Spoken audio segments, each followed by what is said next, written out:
Dr. Bradley Onishi, thank you so much for joining us on A Pastor and a Philosopher Walk Into a Bar. Yeah, thanks for the invitation. Great to be here. Brad, can you just tell us and our listeners just how you got here? Who are you? What do you do? And why you wrote this book? Yeah, so I grew up in Southern California, Orange County, and I think a lot of people, particularly in the Midwest, might think of California as a liberal place, hippies walking around in sandals and everything else. Where I grew up is really the Bible Belt of Southern California. So I didn't have a religious home growing up, but I converted at age 14 at an evangelical megachurch when my eighth grade girlfriend invited me to Bible study. So she dumped me pretty quick, but I stayed at church, and it kind of became my second home. And by the time I was 20, I was a full-time minister at that church. I was married to my high school sweetheart and ready to start seminary. So my conversion was not just a kind of passing fad or something that I was sort of lightheartedly doing. I was a true Jesus freak in the evangelical sense. And by the time I was in my early 20s, I'd gone to seminary. I was reading a lot. I basically, the more I read in history and philosophy and theology, the more I started to think that the faith I'd been brought into was more about a conservative political agenda and a certain idea of America than it was about the gospel. And so, that led to just decades of more reading, more exploration, more, theological training, philosophical training, and eventually writing a book about, white Christian nationalism that really uses my story to tell that story. Yeah. So how did you tell the story of how, because you went to Oxford to study theology pretty much directly out of a fundamentalist ministry context, if I read correctly. So how did that happen? All right. Well, short answer is, I completely bamboozled the University of Oxford into letting me in to do a master's degree. Brad, I thought you were going to say it's a God thing. No. I mean, at the time I thought that. I do not. The longer story, if you just give me the 90 seconds here, I'll tell you. I prepared fastidiously to go to graduate school out of seminary, and my then wife, who had been my partner since freshman year of high school, was a basketball player. So she wanted to play semi-professional basketball. I wanted to go to graduate school and be a theologian. We decided we would move to England. So I applied to all these places, Oxford and Birmingham and Edinburgh. And then we went and visited. We'd never been out of the country before. And so, except for mission trips to Mexico, we'd never been to anywhere else except for those mission trips. So we get there to Oxford, and I'm dressed in a suit and tie. She comes with me to meet this world famous theologian. And right when she's it's all right, I'll meet you back here in an hour. Well, right when she said that, he was coming to the door to meet me, and she freaked out. And she was wearing sweatpants and tourist clothes. And we were both out of our element, super embarrassed. We don't know how to act. So he comes to the door and he says, "Oh, Bradley, you've come a long way to meet me. Here, please come in. And I thought and I looked around, I didn't see her. I'm well, I guess I don't know what happened here, but I guess we're good. And right before we walk in the door, he's just tell me one thing. Who's in my bushes? And he points to the bushes, and my wife's waving from there.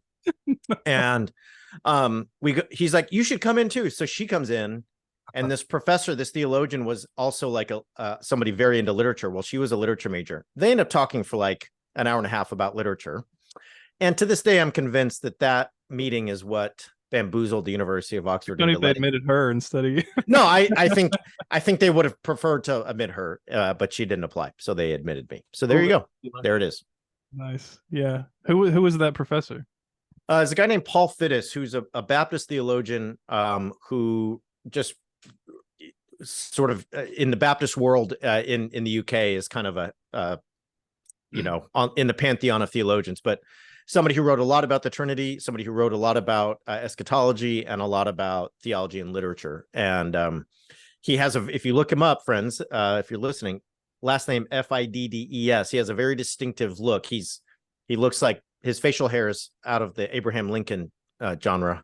And he also is very, very short. So when he was coming towards me 20 years ago from his flat in Oxford, I knew exactly who he was, because it was Abraham Lincoln meets somebody who sort of looks the size of a a little bit bigger than a hobbit. And anyway, it was all very intimidating, but it worked out. And he ended up being one of my advisors at Oxford, and honestly, one of the best people I've ever met. What a fantastic Awesome. story. I didn't know there were Baptists at Oxford, so that's awesome. Yeah, my college backed up. Sorry, I'm talking a lot about this. I apologize. I don't know why I'm telling you all this stuff, but the Baptist college I went to is the only non-Anglican college at Oxford, and it backs up to the Eagle and Child, so like we shared a wall with the pub where Tolkien and Lewis used to meet every week with the Inklings. So I'm like a fundamentalist. I've never drank a beer, and my first week at Oxford, we go to the pub where like Lewis and Tolkien used to hang out, and that's where I had my first beer. So there you go. That's a good place to have your first beer. Yeah. So you converted to Christianity in 1995 into the evangelical world. That's like right in my wheelhouse. But you say that in your book, you say that evangelical Christianity you converted to is just as much, or was just as much, about a particular myth about the United States as it was about the gospel of Christ. Can you explain that for us? Yeah. So, where I come from in Southern California, there is this incredible concentration of evangelical Quakers. And I know some of you perked up, you're driving right now and you're just like, what is an evangelical Quaker? So my church is Richard Nixon's church. So if you're familiar with Richard Nixon at all, his family were Quakers. And so if you think about Quakers, you're usually like, oh, peace, egalitarianism, social justice. Well, we didn't do any of that. We were just a kind of run-of-the-mill white mega church, right? Like the people at my church who were in charge would have rather emulated Rick Warren than George Fox.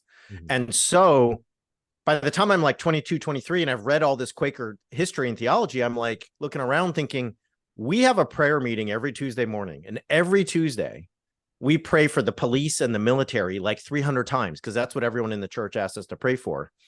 Not one time have we ever prayed for peace, for the end of war, for the end of hunger. Never. And that was like a light bulb moment of like, how can we be not only Quaker, but how can we be Christians if these are not things we pray for and hope for? And that was really one of the kind of like doorways that opened up for me this idea that everything that I'd learned about being 100% anti-abortion or quote unquote pro-life, everything I'd learned about, the gospel of Christ as not really telling people to give up their riches to follow the Savior. All of the things I'd learned about American exceptionalism after 9/11 in our church, they all started to crumble. And I started to think, this is about American exceptionalism and conservative politics, not about the radical gospel of the Sermon on the Mount. And that was kind of the beginning of the end for me. Yeah. So I didn't know there were nationalistic Quakers either. I'm learning all sorts of new stuff. It's almost like an oxymoron. So you've also mentioned in the book that you're no longer a Christian at all anymore. You've just left the tent entirely. Would you mind telling us what that trajectory was like? Yeah, and it's not a kind of angry exit. I still do so much work with pastors and Christians. I'm honestly, if you ask me to speak, I'm still most comfortable speaking in church. You know what I mean? So none of it is like, religion is the worst. I'm on a mission to get rid of religion in the world. It's none of that. It's really like I got to Oxford, and it was the first time in my adult life that I was not in ministry. I'd been in ministry since I was 18. And it was the first time in my life I was away from my hometown. So like I was used to going to the grocery store and seeing 10 people from church, right? So I get 6,000 miles from home, and in my mind, I'm like, finally, I can visit the kinds of churches I've been reading about. I can go to literally the church where John Wesley used to preach and see what that's about. I can go to the high church Anglican service and like figure out what liturgy is. Never done that before, right? And I did that. And I just ended up at a point where I started to live my values, and I started to live my kind of beliefs in a way that just wasn't part of a church community. So, where I stand in 2023, it's hard to identify myself, because I don't want to sit here and say, oh, I'm an atheist who blah, blah, blah, blah, blah, because I don't think I am. That said, if I'm honest with you, I don't participate regularly in a Christian community. That said, I tend to hang out with a lot of religious people, clergy, Christians, church-going folks, and often find them to be the people I enjoy talking to the most. So I'll just say it's complicated. Sure. As it is for all of us. I appreciate that.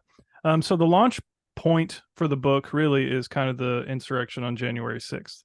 And you say several times take me back to what was happening when that happened for you, what your experience of it was like, and how the idea of this book came out of it. Yeah, like a lot of us, January 5th, 2021 is when Raphael Warnock and John Ossoff were confirmed as winners of the elections to be the senators for Georgia. So now it's like Biden's president, and there's going to be a slim majority of a Democrat, a slim Democratic majority in the Senate, and Congress is in control of is controlled by the Dems. Here's the point. I woke up on January 6th pretty hopeful about that, thinking, this doesn't mean a revolution, but it means something different than the last 4 years. So I got up at like dawn and I went surfing, and it was 39 degrees. I know for y'all, that's nothing, but for California, that's pretty cold. And it was, the water was cold and 50 degrees. But I was alone, and I was staring at the horizon and thinking better days are ahead. And I should have known better. Like, I do know better, but I got in the car, drove home. And as soon as I start work that morning, there's just people streaming across the screen who are like tearing down the Capitol. And like everybody listening, I was horrified. But within a couple of minutes, I realized I could have been there, because I was so zealous when I converted. I was so committed to my faith that if a man in the church had said, hey, next week, we got to go stop this election from being stolen, I bought you a plane ticket. Are you in? 18, 19, 20-year-old me would have been like, let's go. Yeah, I'm in. I'll go there. I learned later that there were people from my old church who were there. There were others who were there on December 12th at the first Jericho March. And so that hit me, like that hit my bones. My body started to sort of like tense up when that all came to a head. And then I thought, all right, I really want to like explain this history. Yes, January 6th will always be an aberration in American history, but there was a history that led up to it that can help people understand how we got here. And that's really when I decided, it's time to write all this down. Yeah. So you said, just like you alluded to just now, several times in the book, it's kind of, I don't know, a theme that could have been me. I could have been there. I could have been one of those people. Do you really believe that, though? I mean, some people might say that, if you're a smart and independent enough thinker, you'll eventually see your way out of any kind of cultish groupthink that would lead to some actually insurrection violent event like that. But you seem committed to the fact that if your life had gone somewhat differently, that really could have been you. Is that right? Yeah. So I think back to me when I converted at age 14. And so by the time I'm like 15, my mom asks me, what do you want for Christmas? And I said to her, Mom, I don't want you to buy me any presents. I pulled out these pamphlets from my backpack, and I was like, I want you to spend all that money on Bibles to send to these countries in South Asia, because there's people there who've never heard about Jesus, right? And so she kind of looked at me. My mom wasn't a Christian. She looked at me like, I really wish you were a normal teenager who was just like smoking pot and like sneaking out of the house. But she's like, fine, all right, I'll do that. I led a Bible study once a week at my public high school. So I'd sit on this bench at lunch, and like, people would hang out sometimes and we would talk about the book of John or whatever. Other times at lunch, I would walk around the schoolyard and ask people if they knew Jesus and if they realized they were probably going to go to hell. A lot of my Friday nights were spent outside of the movie theater. So when people would come out like my age, I'd be like, hey, what's up? I'm Brad. Have you met the Lord and Savior Jesus Christ? Here's my point, is like that's who I was. I was captain of the basketball team in high school, but I was the only person with no Letterman's jacket because it cost like $200. And I told my mom once again, like, hey, you want to buy me a Letterman's jacket? Why don't we spend $200 on Bibles for people in South Asia? Anyway, that track record of like zealotry leads me to think that like, if you catch me the summer after I graduate high school and you're like, we got to go to DC to save our country from like godless ruin, there's a good track record that says I might have been there. Yeah, I might have done it. And if I had not been there, I would have been praying for those who were there as a kind of supporter. I appreciate that honesty. I really do. Mm-hmm, mm-hmm. Yeah. Go ahead. Yeah. So let's talk about James Dobson. Nice segue. Good. Only as an example. So you describe how for a lot of evangelical leaders in the 80s and 90s, like Dobson, the time when America really lost its way, really forsook morality, was not the 1860s. And prior to that, when we thought enslaving other humans was great, it was rather the 1960s. Which seems horribly ironic to me. But can you explain that, why they thought that? Describe a bit of that history, and if you can, draw a line from there to where we are today. Yeah. So, there's data that backs us up that shows us that a lot of folks who identify as white evangelical or who score as Christian nationalists really think that the time America was great was not the 1950s, and the time that led to the supposedly catastrophic state we're in now is the 1960s. So the 1960s include what? They include the Civil Rights Movement. They include a Voting Rights Act. They include sweeping immigration reform. They include expansive liberation movements for women. They include expansive liberation movements for queer folks. Not to mention the Loving case, which protects interracial marriage in all 50 states. Feminine Mystique is published in 1963, Stonewall 1969. I could go on and on and on. If you look at the writings of someone like Dobson, if you look at the writings of Focus on the Family executives, if you read literature by any number of luminaries writing in the evangelical world, what they will tell you is that the 1960s is when the social order was disrupted and the country fell away from God. And so to me, that's them telling on themselves. Because if you're saying you want to go back to the 1950s, you're saying you want to go back to a time before the Civil Rights Movement, the Voting Rights Act, immigration reform, and everything I just talked about. And so their answer would be yes, because that is when supposedly the nuclear family fell apart. That is when divorce rates skyrocketed. That is when being a gay person in American culture became mainstream. That is when the sexual revolution happened, and on and on and on. So that is the time when they would say that the American fall from God's plan really took place, and we've been on a slippery slope ever since. In the book, you paint this. You go all the way back to slavery in the 1860s, and I love the case you make. And it's stunning. It stunned me as I was reading it, where you talk about how the arguments supporting slavery in the 1860s are the same arguments that were made to support or to fight against the civil rights movement, were the same arguments to fight against the Equal Rights Act to keep women out of the workplace, or to make equality for women a thing in the workplace, and even now for LGBTQ rights. And all of it is, we have to protect the family. We have to protect family values, whether it's slavery, whether it's civil rights movement, whether it's women, whether it's LGBTQ, it's all the same. Tell us about how you discovered that kind of familiar strain and theme. Yeah, so if you look at the pro-slavery theologians and many of the pro-slavery Christian voices of the 1850s, what they're going to do is outline something that goes like this. There is a God-given social order that society should follow.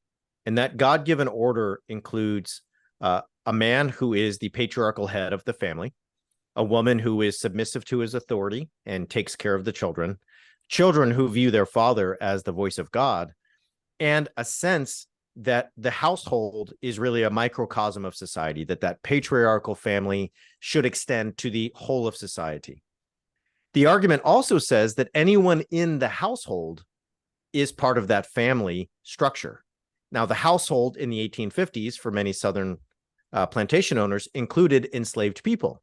So the argument went, those who are in my household, meaning those who are, working the fields on my plantation as enslaved folks, are also to submit to the authority of the patriarchal head of the family.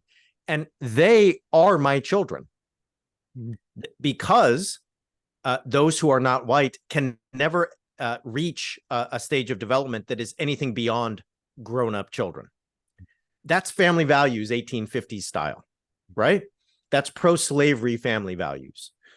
What you hear in the wake of everything we just talked about the 1960s is, well, family values. Yeah, we should have a nuclear family where a patriarchal father's in charge, a submissive wife is alongside him, children who are equally submissive to their father, and society working in the same fashion as that patriarchal family.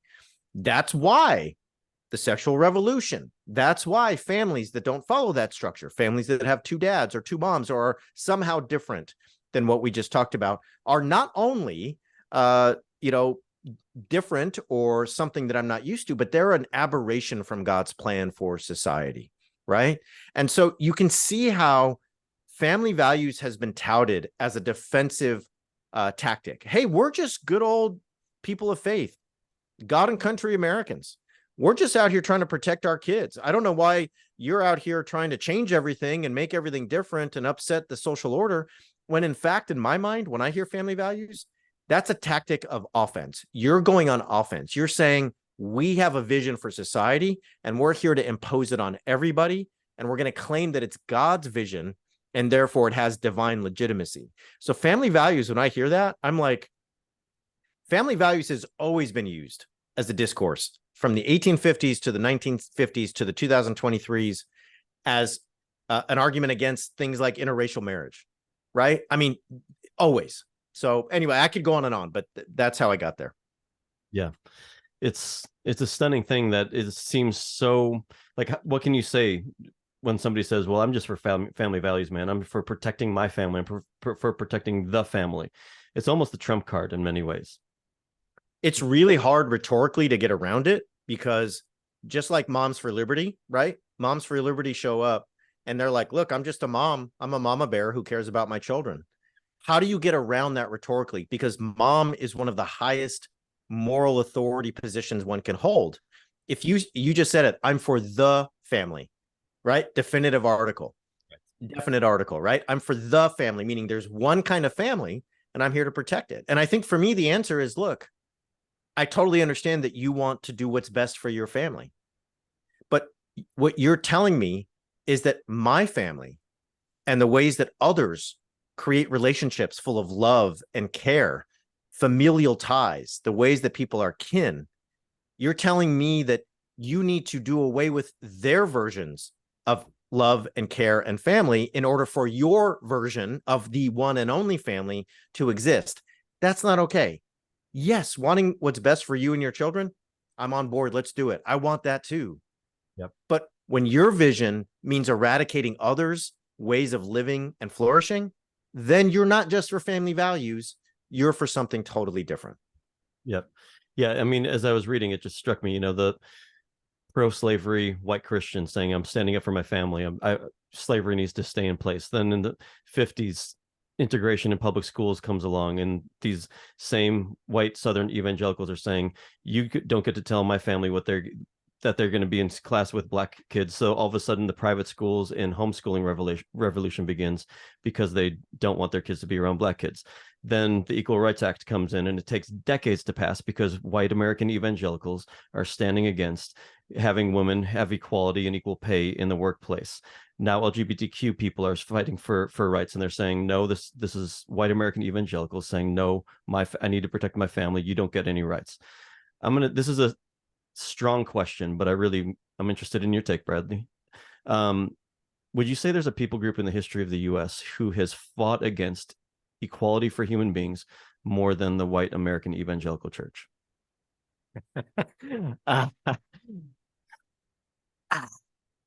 I think and I hope there is. I really hope you say there is another group that fought against equality harder than our tradition. I don't think there is, but here's the way I want to frame my answer. Okay, so I think I'm going to say that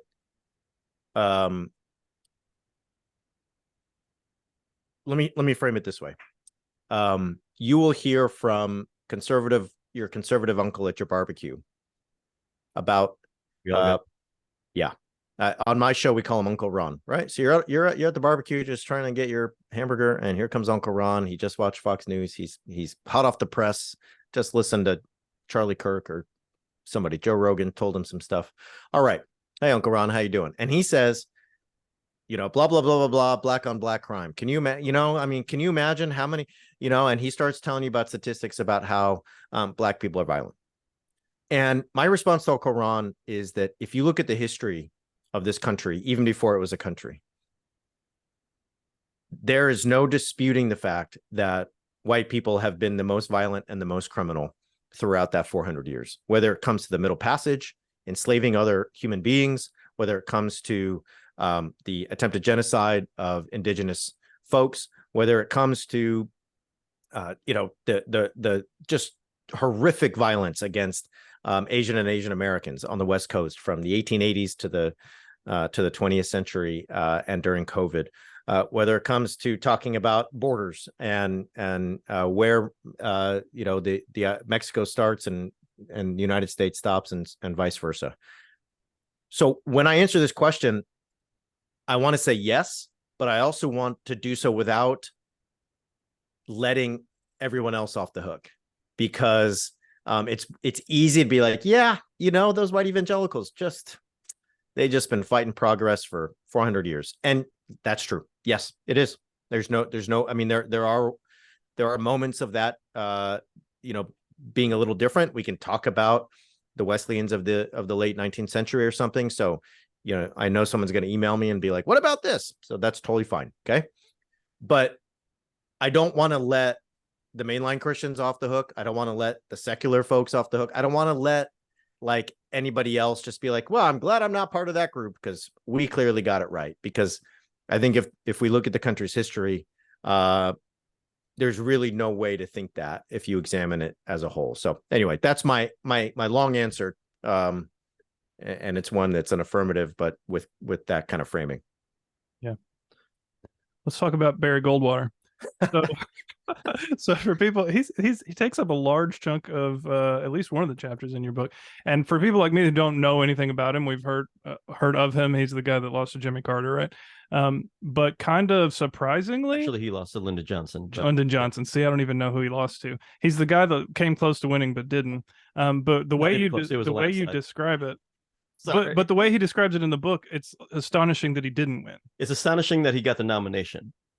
But okay, so describe Barry Goldwater and describe what he did to American politics and how he prefigures in some ways Donald Trump, because today it's surprising that Barry Goldwater didn't win. For sure. No, for sure. I love talking about Barry Goldwater, if I'm honest. So, all right, here we go. This is like one of my favorite topics, and I'm going to try and make it as exciting as I can. So in 1964, we have a presidential election, and everybody, hopefully remembers that John Kennedy had been assassinated, right? Only a little bit before that. Everybody thinks the Republicans are going to nominate Rockefeller, and Rockefeller, the heir to the Rockefeller, fortune, all that stuff, governor of New York. He's the country club Republican. He's the Mitt Romney, right? Okay. He's that kind of Republican. Okay. But Barry Goldwater is this senator from Arizona, and he fashions himself. When he shows up in public, he's the cowboy senator. Okay. He's a maverick. Okay. Much like John McCain, who is his successor in the Senate in the 80s. So Barry Goldwater talks tough. He's not interested in policy, but he is bombastic. So he's going to tell you that, if we use nuclear weapons in Vietnam, that's a solution. He's going to tell Southerners and others, there's no way I'm going to sign laws that are going to enforce civil rights. You all just figure that out for yourself. Wink, wink, right? He's going to say that libertarianism and the government backing off is the best solution, not the government doing things like, I don't know, putting into place voting rights acts and other things that would ensure fairness. Okay. When this guy goes on the campaign trail, he's magnetic. He's got this baritone voice. He's got a square jaw. He's one of those people that if you ask folks from the 60s, the men wanted to be him. They're like, oh my God, Barry Goldwater. And there was like, so many women who wanted to be with Barry Goldwater. That was how he was framed. He somehow becomes the GOP nominee for president in 1964. Well, how did that happen? It happened because in the Southwest of the United States, Arizona and California, and in the South, he became the emblem of right-wing, conservative, libertarian, Christian nationalist politics. If you remember, and I know most people don't, the only Republican president before that in the last previous 2 decades was Dwight Eisenhower. Dwight Eisenhower was famous for the middle way. He was like, I'm a Republican, but I work with everybody, right? What's his most famous thing? He created our highway system. So he's like a Republican who invests in infrastructure and spends a lot of tax dollars. There are so many people by 1964 that are like, we don't want the middle way. We want our way. So we're going to vote for this extremist who's going to use nuclear weapons and do nothing for civil rights. We're going to vote for the guy, okay, who is going to tell us, and this is his most famous line, that extremism in the defense of liberty is no vice.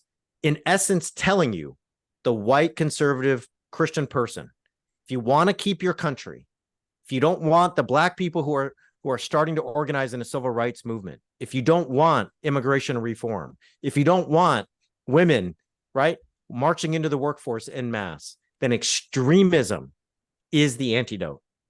My argument throughout the book is that he lost that presidential election. If y'all go read your presidential history, Lyndon Johnson destroyed him. It was an absolute slaughter. But the foot soldiers of that campaign, they never forgot those lessons. The lessons were extremism, no compromise, and the will to power. And that is what they tried to put in place for the next 6 decades. And that is part of the story of how we get Donald Trump. And you kind of make this, case that it's almost a straight line from Barry Goldwater to Ronald Reagan to Donald Trump, which I have some Republican friends who would really quibble with the way you characterize Ronald Reagan. Tell us about that line in those 3 individuals. Sure. So happy to talk about Ronald Reagan anytime, because Ronald Reagan, just like Barry Goldwater, was most at home in my backyard, Southern California. Ronald Reagan politically grew up in Southern California. And Ronald Reagan learns his political chops from Goldwater and other extremists in the Southwest of the United States. Where does Reagan kick off his campaign when he wants to run for president? He kicks it off in Delaware, Mississippi. I don't know, the place where 15 years earlier, 3 civil rights activists had been murdered by white supremacists, right? And he did so under the guise of states' rights. And if you read historians on this issue, they're like, this was a clear symbolic gesture to many in the South of how Ronald Reagan would be as president. Reagan's approach to things, in my mind, followed upon Goldwater's. He was just much more media savvy, much better in front of a camera, and much better at playing himself as a kind conservative who wanted what was best for America, rather than as a brusque extremist who was going to use nuclear weapons in South Asia. Reagan's really important to the story, because who does Reagan beat when he runs in 1980? He beats Jimmy Carter. Jimmy Carter. Yeah, we got. I know this one. You're a philosopher. You don't have to know history. That's not. You don't. It's unimportant. Yeah, but Jimmy Carter's like built in a lab for the white conservative Christian, right? Jimmy Carter's a Southern Baptist his families are Southern Baptist. He grows up in rural Georgia on a peanut farm. He marries his high school sweetheart. He becomes a military officer. And then when his daddy dies, he goes home to take over the farm. Like, what more do you want in a presidential candidate if you're a white evangelical? And yet, who do they choose? And this is going to sound familiar. The divorced Hollywood guy who was kind of wishy-washy on abortion when he was governor of California, did not have a great relationship with his children, and really was pretty religiously illiterate, and yet garnered the vote of who? The religious right, the moral majority, Jerry Falwell, Pat Robertson, Billy Graham. You can start to see the lineage from Goldwater to Reagan, and you can start to see the foreshadowing of Donald Trump and the evangelical support that he got. Yeah, I didn't put this in the outline, Brad, but that was one of my small beefs with what you brought there, which is kind of this Reagan versus Carter, contrast, and saying, well, all the people who should have voted for their own in Jimmy Carter didn't, and they voted for Ronald Reagan. And I want to say, I kind of think we all would do that. Like, I think progressives, liberals, if we had somebody who matched our religion, say, who matched our religion but didn't match up at all with what we believe politically, we would vote for the person who votes with us politically. I mean, I think when it comes down to it, we'd vote for a Mormon and Mitt Romney if he matches our priorities, or we would vote for Bill Clinton if he matches our, if he votes the way we want him to vote and all that stuff. I kind of think that's a human condition. What are your thoughts on that? So I hear you. And I think here's my claim is that I don't know who one should have voted for in any election. What I do know is that what the Reagan-Carter election shows me is that the people who claimed that what our government needs is more piety, what our country needs is more faithful people, what our country needs is a good Christian in charge who will do what God wants when it comes to tough decisions. Those people saw that guy not as the Southern Baptist who teaches Sunday school and leaves the house with a Bible under his arm. They thought of that Christian in government as, again, the divorced Hollywood actor, right, who was really religiously illiterate.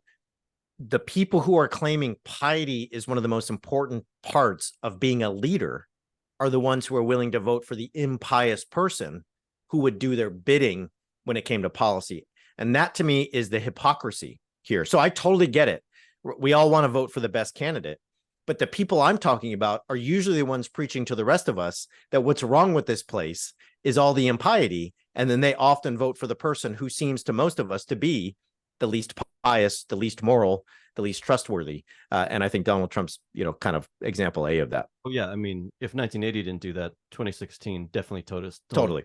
Doesn't matter what your faith is. And we were actually just talking to Rob Schenck. I don't know if you know Rob or know of him, but we were talking on Tuesday, and he brought us into Pat Robertson's 80th birthday party in Washington. Bunch of all the evangelical powers that be were there. And that was in 2011. And Donald Trump, this is the first time Rob had seen Donald Trump on the scene as a Republican, shaking hands, making speeches. And he told us there was a speech that Donald Trump gave. And Rob looked around at his table, which was full of evangelical luminaries. And he said, guys, what is this guy doing here? And one of them, who's very famous, he wouldn't tell us who, which I would have loved to know some of them. He might have told us off. Right, we didn't ask off the record. But one of them looks at him and says, that guy is just the perfect a-hole who's going to get all of the policies pushed forward that we want pushed forward. And that sounds a lot like your case. So to me, that encapsulates Trump in a nutshell, right? So I think there is a lineage from Goldwater to Reagan to Trump. But I think Trump is an acceleration and a kind of heightening of certain aspects of the story. Here's my take on this. If you get to George W. Bush, right, you have what evangelicals think of as like, we finally got an evangelical president. I don't know about y'all, but when I was in church in like 1999, 2000, the adults were saying, hey, he's a real evangelical. God changed his heart. He saved him from alcoholism. He reads the Bible, blah, blah, blah. Okay. And by the time we got to the end of George W. Bush, I think a lot of people feel like he didn't scratch the itch. It was like, yeah, he might be a Christian, but still got a lot of gay people running around, and a lot less people seem to be Christian than they should be. And 9/11 happened, and this whole war on terror that he concocted is still going on. And then what happened? Like, he didn't scratch the itch. And then you got 8 years of Barack Obama. And if Jimmy Carter was built in a lab for the white Christian, Barack Obama was built in a lab to scare the white evangelical. Like, he's mixed race, dad's from another country, got black wife, he's got black kids. He's spent most of his childhood in Hawaii. Is that even a state? That's what they're thinking, right? Okay. His name is Barack. His name is Hussein. And now gay people can get married. All right. And by the end of it, you know what they're thinking? They're thinking exactly what that evangelical luminary said. They're thinking, we need an asshole who will brutalize the people that need to be brutalized to get this country back in order. I don't want Mike Huckabee a pastor. I don't want Ted Cruz to get up here and do whatever Ted Cruz does. I want to brutalize. I want a barbarian that will destroy the people that need to be destroyed so this country will be back how it should be.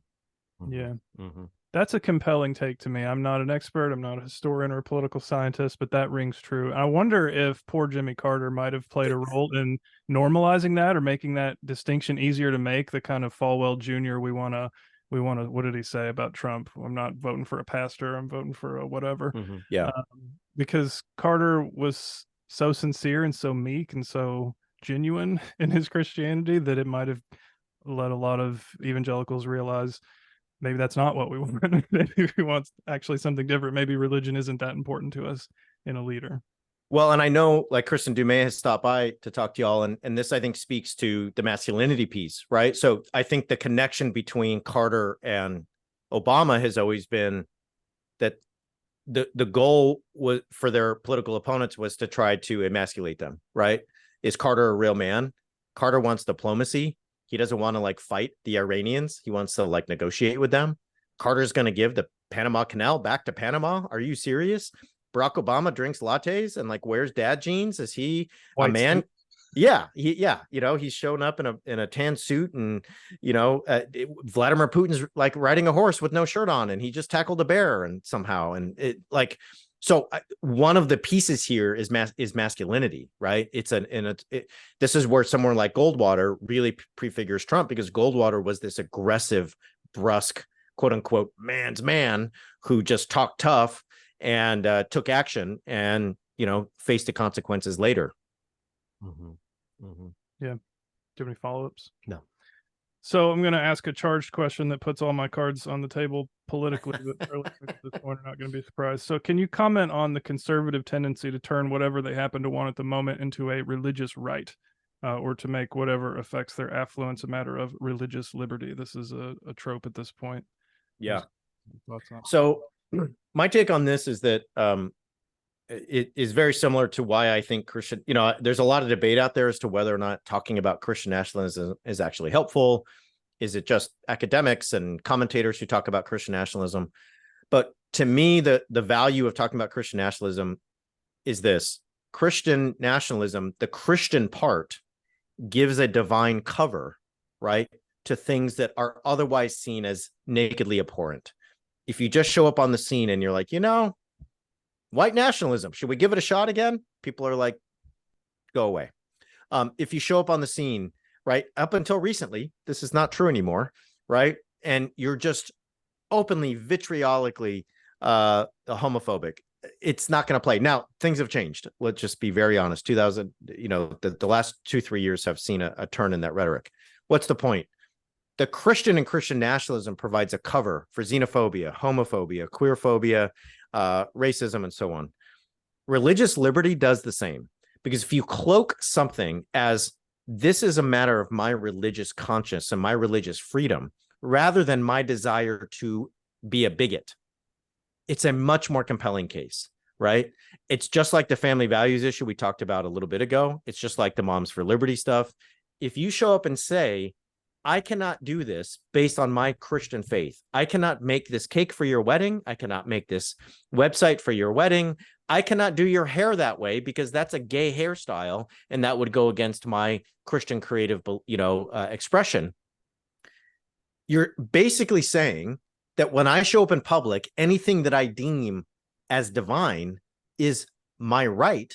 That's a much more compelling case in the American legal system and public square than just saying, I don't want to serve gay people or black people at my barbershop or my salon, so I'm going to just put that sign up. So to me, that's what it comes down to. I'm happy to have like a little bit more of a complex discussion on that, but I think that's the heart of it.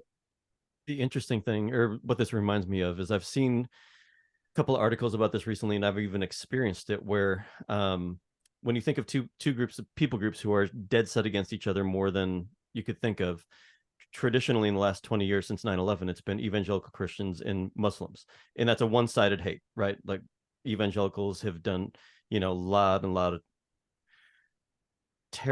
of terrible things, done a lot of terrible things to the Muslim community. But what I think a lot of people are finding now is that Muslims and evangelical Christians have homophobia and really want to keep LGBTQ rights down. They have that in common. They're realizing it, and they're realizing that there's not many more people in our country who actually think like us, and you're seeing them kind of move together almost because of that. I do these lunches where Christian leaders and Muslim leaders get together, and we talk about things that are affecting our communities. It's really brilliant time. The last 2 times in a row, the Muslim leaders of mosques, imams, have wanted to sympathize with us and talk about how the culture is set against us with all this LGBTQ stuff. And those of us from my church who are inclusive and affirming are like, oh, okay, let's talk in a different way about this, but they completely thought we were going to have this common bond over talking about suppressing rights from LGBTQ community. Have you heard or seen any of this as well, Brad? Yeah, so I think I would just start by saying there are, like, it's not all Muslims, right? There are certain Muslim communities, right? Just like we would, we wouldn't say all Christians. We would be specific. We would say, there are non-affirming evangelicals, and then there are many mainline folks and others who are affirming, right? So I just want to be very clear. It's not a blanket statement for all American Muslims or all Muslims, period.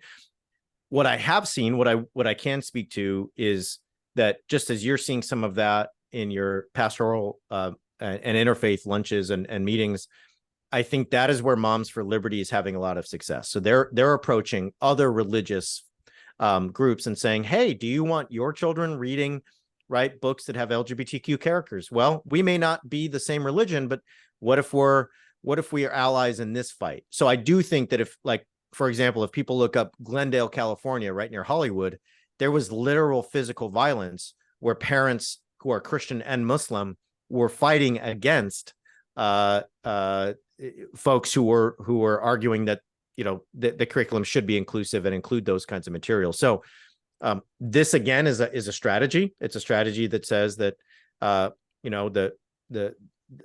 the enemy of my enemy is my friend, and so we can team up here, and maybe homophobia is the way for us to get together. This is true in other places. If we look at, like, wellness communities, there's a lot of, like, yoga moms who are hanging out with a lot of, like, evangelical moms, because they both agree that, like, COVID vaccines are the worst, right? So you're kind of seeing these strange allyships pop up in various places. Yeah. Can I ask one more question about James Dobson? Yes. Tell us about the atheist eugenicist who he RA'd for. I did not know this. Yeah. So James Dobson was a kind of mentored by this man named Paul Popenoe.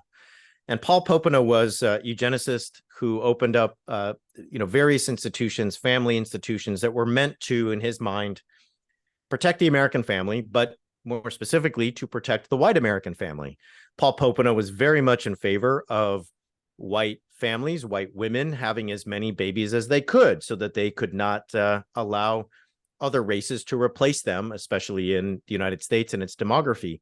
That should sound pretty familiar to people. That should sound a lot like the Great Replacement theory that is often peddled on the right today. Well, James Dobson came sort of to professional age under Paul Popenoe. He was Popenoe's assistant.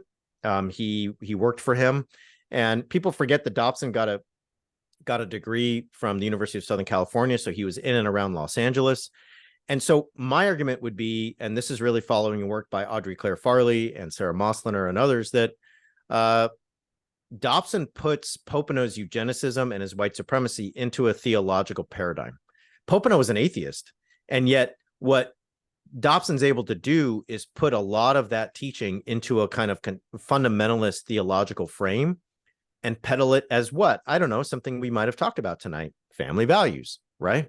So it all kind of fits together, and it's really sinister when you start to dig into the details of it all. Yeah, there's similarities, like you were saying, between what Popenoe said and what Dobson actually was advocating for. Speaking of, I mean, James Dobson is just this kind of poster boy for religious right political world. And you make this statement in the middle of your book that I kind of arrested me, because I grew up in one of these families. You say that abortion was not the central factor that motivated white evangelicals to get involved in politics, but rather racism. Now, that's interesting, and I just want to bring my little bit of pushback in my experience. Now, my experience is only my experience, not the whole thing. But I mean, I grew up on Saturday mornings being dragged by a parent of mine to stand in a picket line at an abortion clinic. Yeah. Almost every single Saturday for a long time. And I can tell you that parent didn't do that because they were motivated by race or racism. They did it because they were horrified by, abortion and all that. So I think a number, as I read a book like this, as I read Preparing for War, as I read Jesus and John Wayne, or as I read Paul Miller's book or Samuel Perry's book, I try to listen through the lens of some of my conservative friends to do, be fair to them. This seemed like one of those times that maybe wasn't fair to them. But tell me why you wrote that. Yeah, totally. Just a great Saturday morning tradition. I'm sure you're. Oh, it's so funny. Yeah, pancakes, and then here we go. Okay. Here's my point there. There are so many folks like you, and in some case like me, who were convinced that the most important political issue of our time was abortion, right? So don't get me wrong. I am in no way trying to disregard your experience or the experience of many, many, many other evangelicals who were basically like, who were taught that, hey, you need to get involved in politics because of the unborn babies, right? When I was 15, I used to take like tracts and pamphlets to school that had grotesque images on them and pass them out to my classmates and be like, this is why you should be against abortion, right? The whole thing. The statement that you're referring to is meant as a historical statement that goes like this. It's really easy for evangelicals to tell a story that says, well, you know, traditionally we weren't really into politics. We were just into saving souls, and we just wanted people to really have salvation. But you know what? When they started murdering babies, we had to get involved because we're just not going to stand for that. And God's not going to stand for that. So in the 70s and the 80s and 90s, we just had to get mobilized and get out there, campaigns, picket lines, and voting. That's what we did for God and for this country. Stand up for the unborn.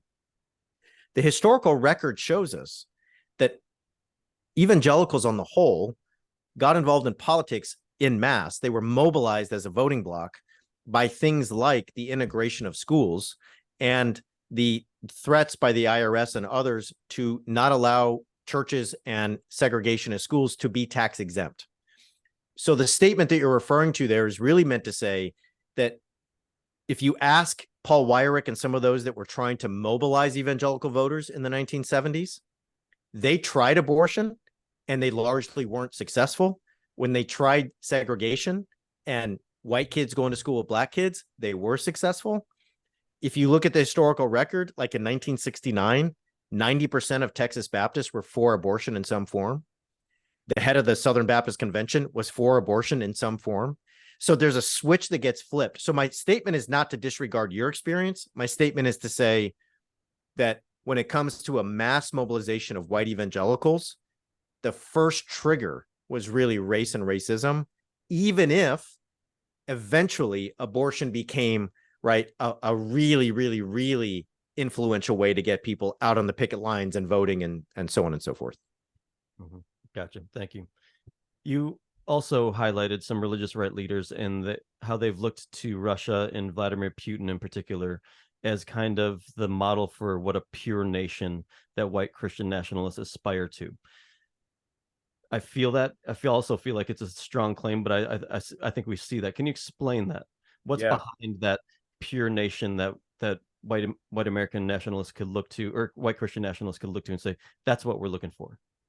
Yeah, so let's connect a whole bunch of dots we've been talking about tonight. So let's go back to James Dobson. James Dobson is going to teach people all about having the right kind of family. Okay, so what is he going to say? He's going to say, look, you want a family with a patriarchal father and husband, a submissive wife, and children. Okay, you're going to discipline those children, corporal punishment, all that stuff. We have gender roles that need to be enforced. Okay, great. If you read closely in the Dobson literature and the other sort of teachings about family values, there's a kind of subtle discouragement of interracial marriage, right? Unequally yoked, not going to work out, not sure that's part of God's plan for a lot of people. My argument is this: if you're a white Christian nationalist, you are part of the original purity culture, because you have always envisioned the ideal state of the country as being one in which the American body politic, when you imagine the American body, it's a white body, it's a patriarchal body, it's a Christian body, it's a body that speaks English as its first language, right? It's a body that is a straight white American body, okay? So what's happened over the last 4 or 5 decades in the minds of white Christian nationalists is the American body is no longer looking like it should. And in fact, it's been invaded by outside forces. It has been infected with certain diseases. That is immigration and all these folks apparently coming over the border and infecting the country. That is queer families and queer people who are disrupting how the family and thus the nation and the body should look. Okay. That is all these folks who are no longer Christian. The largest, fastest growing religious group in the country are the nuns, those people who are not religious.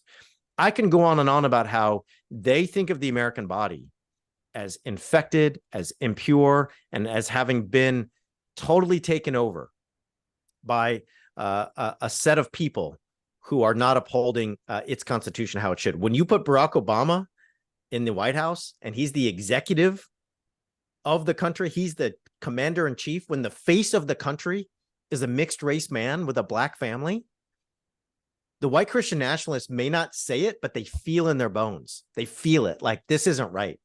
You know how I'm super old now. I'm like in my 40s and I wake up and my knee hurts and I'm like, why is my knee hurt? What did I do yesterday? Like go rock climbing? Nope, just in my 40s, knee hurts.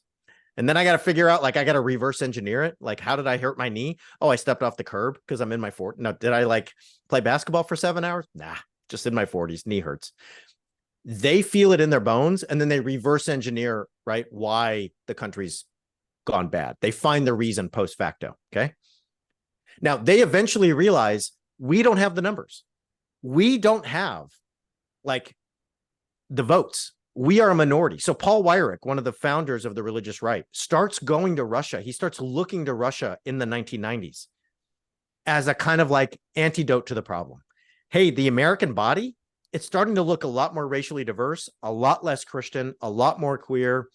What are we going to do about it? We don't have the numbers to win elections. Wow, Vladimir Putin, who is this guy? Well, Vladimir Putin is an authoritarian leader. He doesn't wait for Congress. He doesn't ask for permission. He doesn't go through democratic processes. And he does everything he does in terms of violence against immigrants, jailing gay people, and ruling with an iron fist in the name of what? Russia's Christian history, its spiritual values, and its family traditions. When you listen to Vladimir Putin, he's always talking about the spiritual heritage of Mother Russia and the great Christian values that it has upheld for millennia, right? So all of a sudden, Vladimir Putin is this ultra-masculine authoritarian figure who's able to rule a country that looks pure and in order and the way God wants it. And you start to get a lot of American Christians who are like, why can't we have that?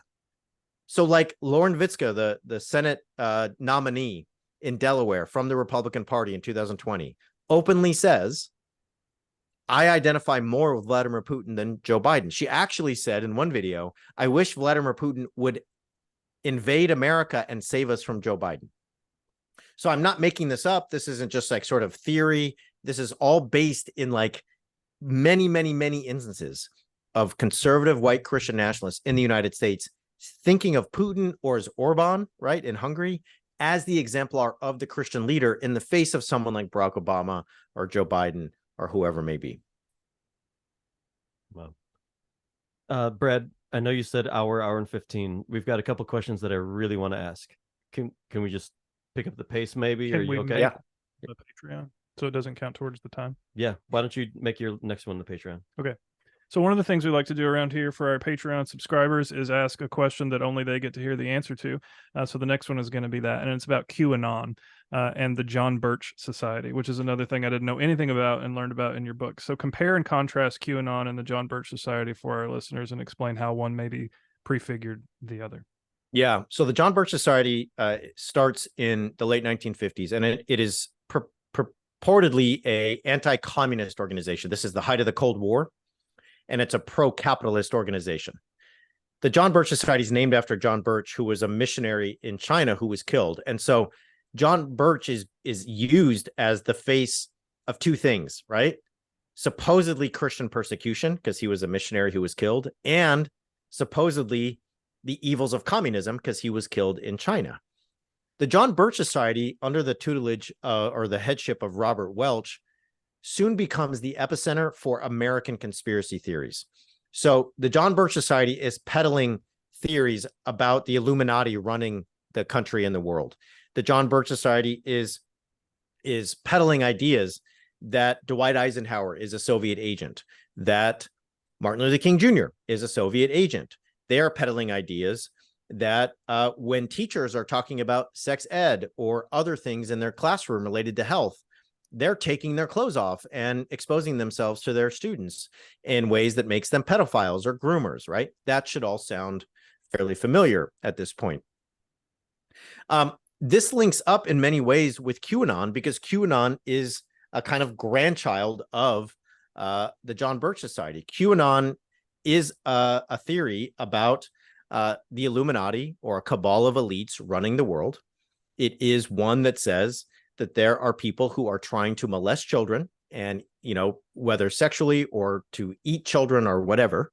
And it says that everybody who is your enemy politically is part of this cabal of elites.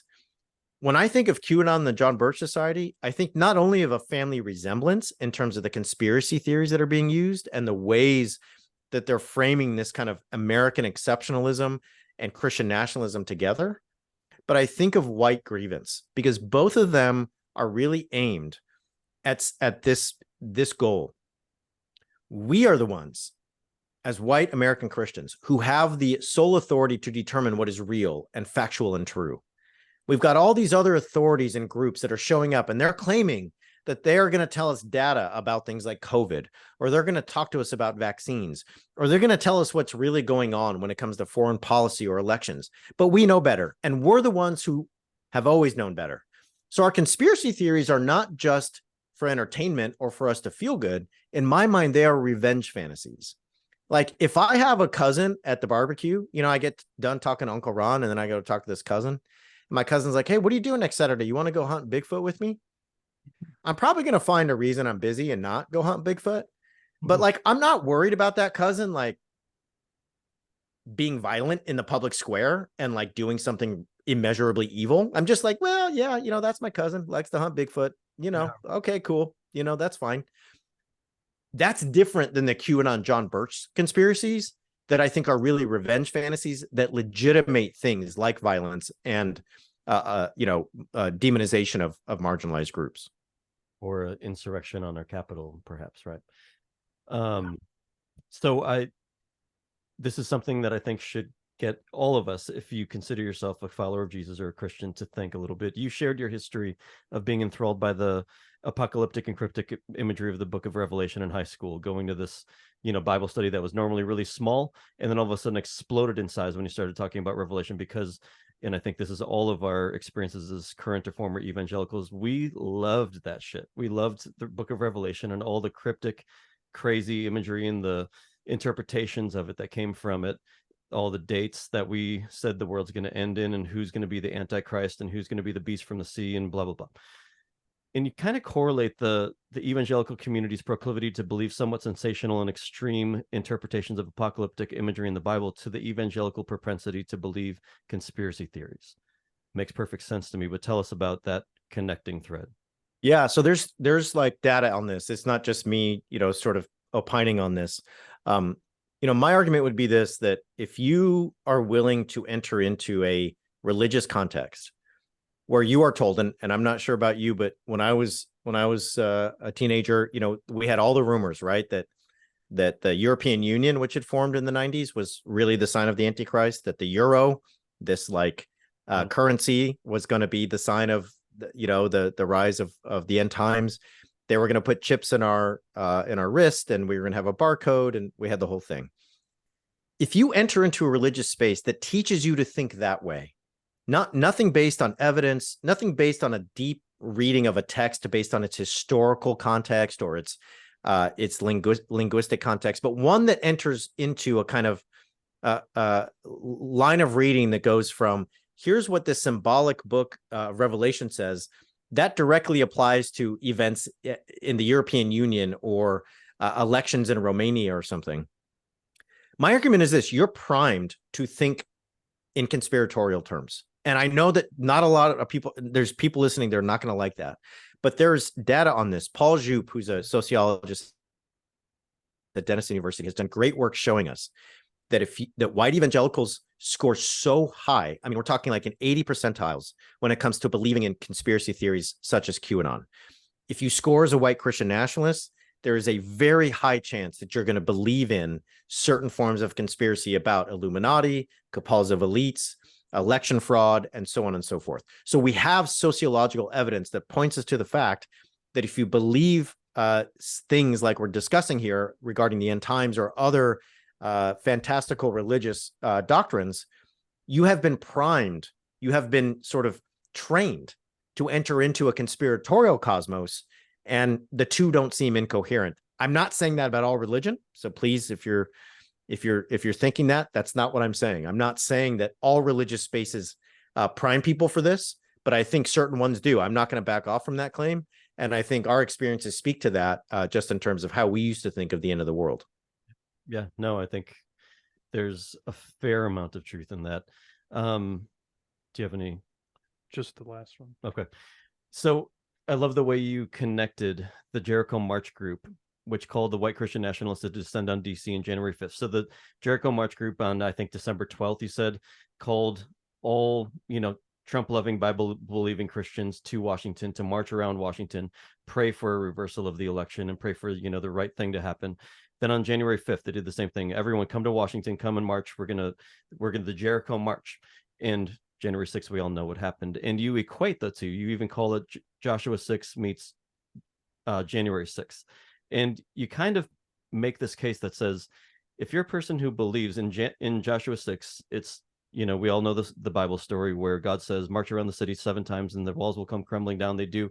But then God says, go and kill every man, woman, child, animal, leave nothing alive. And you kind of say, well, if you are raised to think that God can tell a people, go kill every man, woman, and child in that city, and that's for my righteousness and for my namesake, you might have no problem marching around Washington and then going and invading the Capitol in this, quote unquote, sacred space because God told us to do it, maybe. And even you kind of paint pictures of every time there was an advance on January 6th in the Capitol, people would stop and pray, or there was Carrie Job's Revelation song being sung as they would make another advance, and they're worshiping and praising. It sounds a lot like that story. Tell us about that connection you made.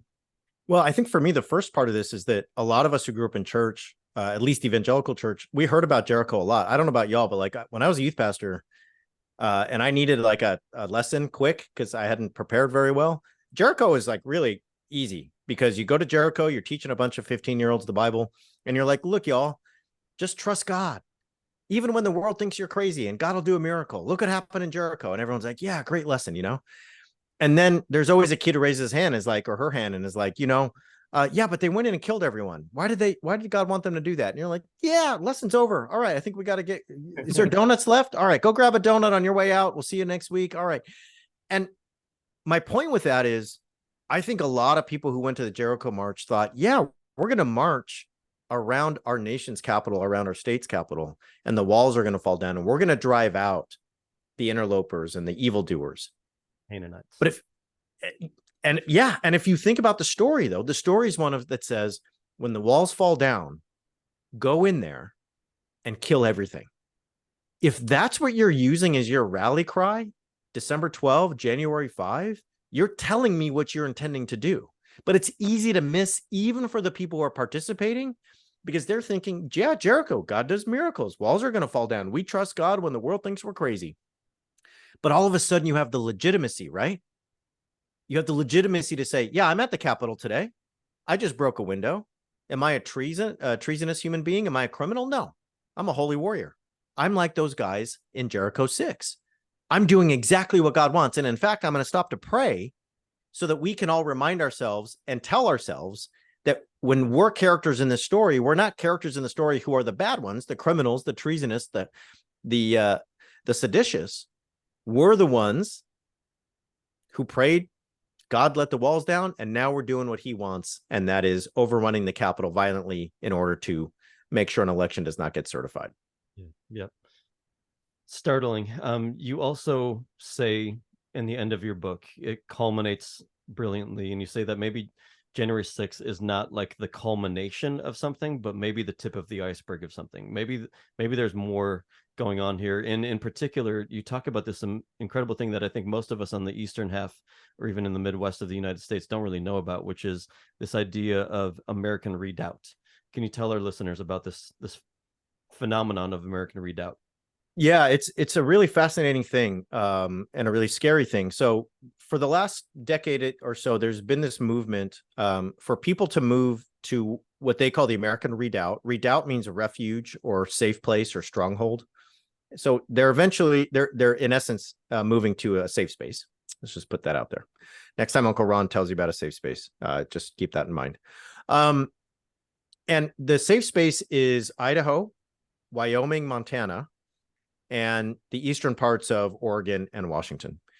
And the argument for the American Redoubt is this is a place of refuge where we can build the kind of society that we want, a society that is based on, right, Christian values, and in some cases, theocratic values, that we can build a Christian society. And there are people who are part of the American Redoubt that want to secede from the Union. They want to leave the United States. There are people who are part of the American Redoubt that are openly saying that there should be violence against those who are not Christians and who are not elected officials who profess the Christian faith. The American Redoubt has really taken hold. And so if you look at the politics in somewhere like Coeur d'Alene, Idaho, like northern Idaho, you have some of the most conservative politics in the country because people are moving to that region from Southern California, from Seattle, from the Northeast. And they're doing so not just to relocate, right? It's not just like, hey, we're going to move to a place that's cheaper to live in terms of real estate and less congestion and no traffic. And there's rivers and there's lakes. And don't get me wrong, one of the most beautiful parts of the country. But in their mind, they're like, we're going there to shape a public square into a Christian version of what we want. So we're going to run for mayor. We're going to run for school council. We're going to run for county supervisor. You know, there's a lot of fights right now of like, hey, why are these books in our libraries? Why do we have books by gay authors in our libraries? That's what you're hearing Moms for Liberty say. A lot of the arguments from these folks is, why do we have a library at all? I don't want taxpayer money going to that. We don't need a library. Like, the government shouldn't be ponying up $100,000 a year to support a local library. Get rid of it, right?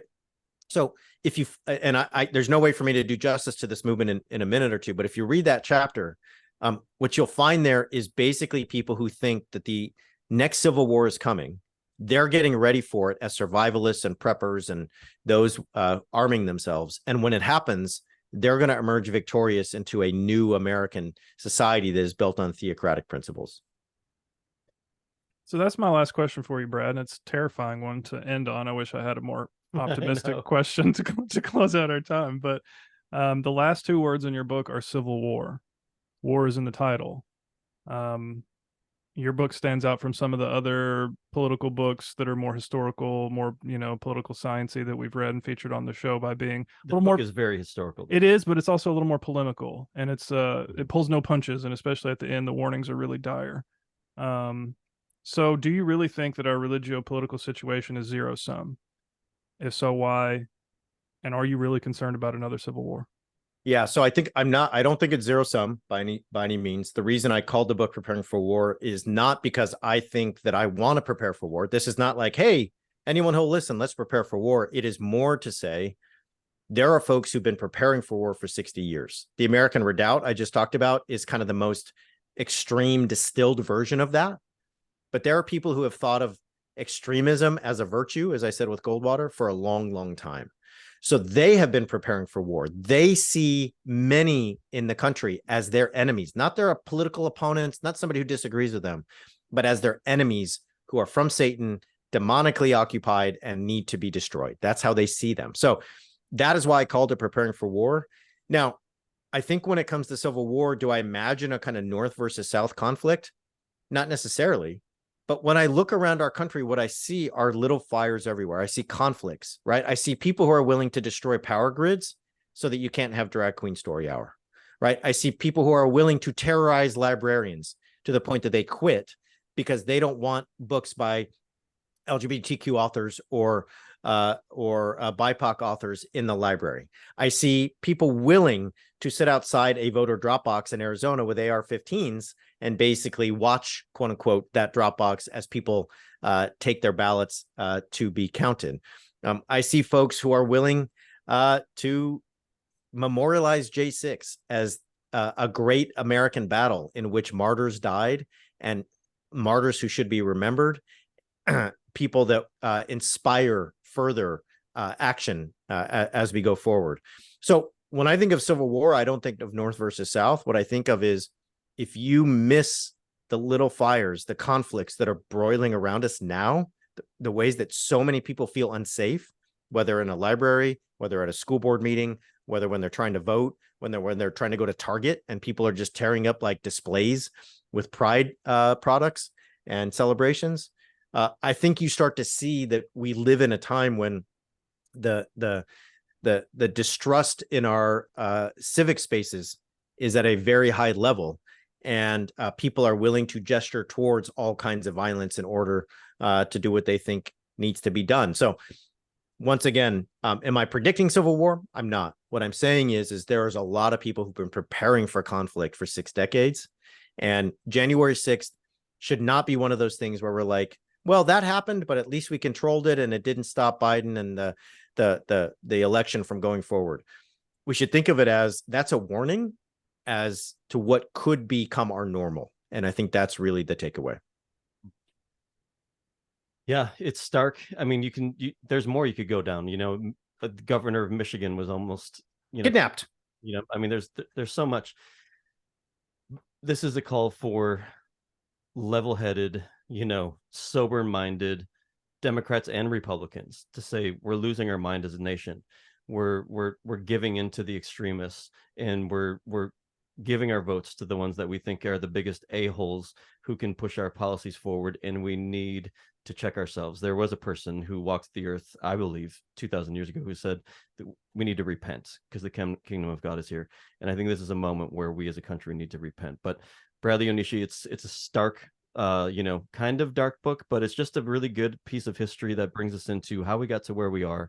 It's called Preparing for War: The Extremist History of White Christian Nationalism and What Comes Next. Thanks for writing this book. Tell us about your podcast again, or the name of your podcast one more time. Yeah, no, thanks so much for having me. And I promise I'm more fun at parties than this book lets on. So the podcast is Straight White American Jesus. So we talk about this stuff every week. We do the show 3 times a week. We've been doing it for 5 years. And so we break down every aspect of this. Like you, we were evangelicals and evangelical ministers. We're now scholars of religion. So we study this stuff historically and sociologically, and we have done for the last 15 years. So we provide that lens on things. And so we have great guests. We have a weekly roundup every Friday, and we pull no punches, and we try to be unflinching in our analysis. Awesome. Well, thanks for your time, Bradley. It's been a pleasure. Take care. Thanks so much for having me, y'all. Appreciate it.